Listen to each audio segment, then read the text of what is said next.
très difficile de donner des conseils à des futurs papas parce que, tu sais, c'est quelque chose que tu découvres en le vivant, que tu apprends en le vivant. Fait que, tu sais, il n'y a pas de recette. Chacun possède sa propre histoire, tu sais. Fait que...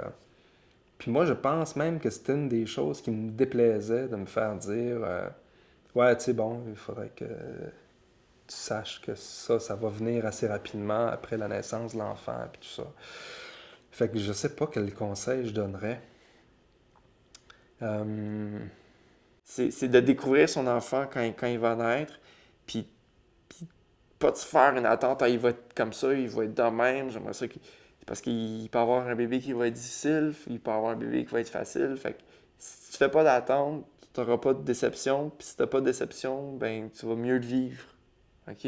Fait que mon conseil là-dedans, c'est de vivre le jour, puis de franchir un pont lorsque tu y arrives, tu sais. Je dirais au début d'apprendre à voir les bébés et de se connaître mieux, de se sentir comme une équipe au début, même s'il n'y a pas un bébé, mais on pourrait être une équipe, les deux, avec beaucoup de tâches dans la maison quand même. Ouais. Mais quand il y a un bébé, il va avoir beaucoup de tâches. Moi, le conseil que je peux donner à un futur papa, la première chose, il ne faut pas qu'il se place de barrière. Il y a pas, c'est pas un guide qu'on a, parce que quel que soit le papa, dès qu'il aura ses enfants, il va commettre des erreurs. Même si on lui donne un guide, on va lui dire, un, tu vas faire ça, deux, tu vas faire ça, il va commettre des erreurs, il va faire des bonnes choses que les autres n'ont pas fait. un conseil que je donnerais au futur papa, c'est vraiment de travailler avec son partenaire ou avec sa partenaire pour ne pas casser la composante couple. C'est très important qu'un couple reste stable pour la bonne, dans le sens de l'évolution de l'enfant. Okay. Ça, c'est vraiment très important. Puis travailler sur la coopération en tant qu'équipe entre la mère puis le père, c'est vraiment un socle important. Parce que si on s'entend bien sur la répartition des tâches, puis qui fait quoi, c'est sûr on va se décharger d'une pression.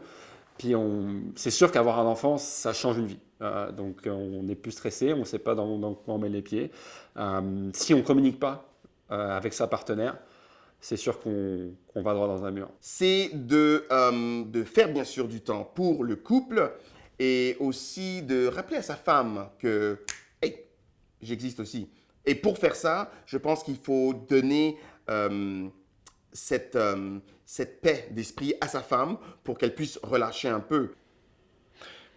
S'il y avait un conseil que je donnerais à des futurs pères, ce serait de prendre leur place le plus possible et de ne pas en avoir honte, de ne pas être gêné de parfois comme dire hey, je pense que je peux aussi être inclus dans ça, même si je suis le père puis que vous pensez que c'est la mère qui doit faire ça, mettons. Euh, Puis pour être précis, je pense, mettons, aux accouchements de mes enfants. Parfois, j'avais l'impression que dans le regard des infirmières, ça devait être naturel que, je ne sais pas, mettons, les premières couches soient changées par les mamans, mettons, je sais n'importe quoi, là, mais à l'hôpital, je trouvais que dans le regard des infirmières, parfois, il y avait, le père, c'est un helper, tu sais. Fait que ça, s'il y avait un conseil que je donnerais au futur père, ça serait comme, n'ayez pas peur de prendre votre place, là, parce que si vous ne la prenez pas, la maman ou d'autres acteurs vont la prendre pour vous, là, tu sais. Moi, je dis, il faut directement être dedans. Tu te dis, cet enfant, il est là, c'est mon fils ou c'est ma fille, je dois m'occuper d'elle. Comment faire tout ce que tu peux faire, tout ce que la maman peut faire, tu peux le faire. Donc fais-le. Mais comme conseil aussi, c'est se préparer mentalement parce que ça va...